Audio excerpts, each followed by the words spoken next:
We can't deny the fact that hashtags play a significant role in improving the engagement and reach of any social post. Using the right hashtags can increase engagement by 100% for an individual and 50% for brands. If you agree too, then this is a must-watch video for you. Currently, progressive brands use hashtags with the goals and strategies like making a product viral and driving views, likes, and shares to promote the brand. Hello everyone, welcome to our YouTube channel. Today, we will tell you a few strategies for using hashtags effectively on various social media platforms. So without any further ado, let's look at them one by one. The first way is to find the right hashtag that complement your post or business. The popularity of hashtag does not justify their use for a brand. Set your goal before selecting the hashtag to stay ahead of competitors and contribute to your goals. The second way is to use relevant hashtags in your content.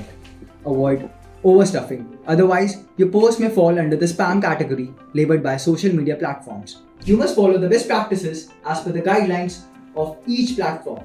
The third way is to track your hashtags performance.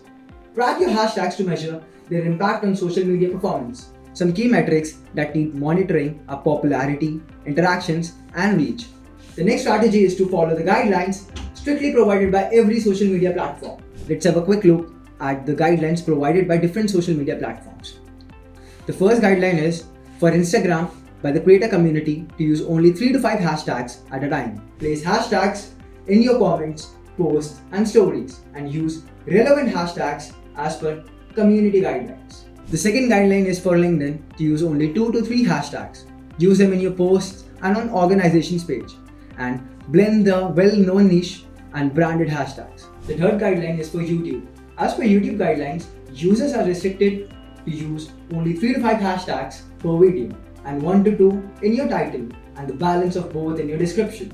Well, that's what we have found so far. Do let us know in the comment section if we have missed out anything. With this, it's time to say bye for today. We hope we have delivered some valuable content to you. Also, if you find this video informative enough, do not forget to like, comment, share, and subscribe to our YouTube channel. We will see you soon.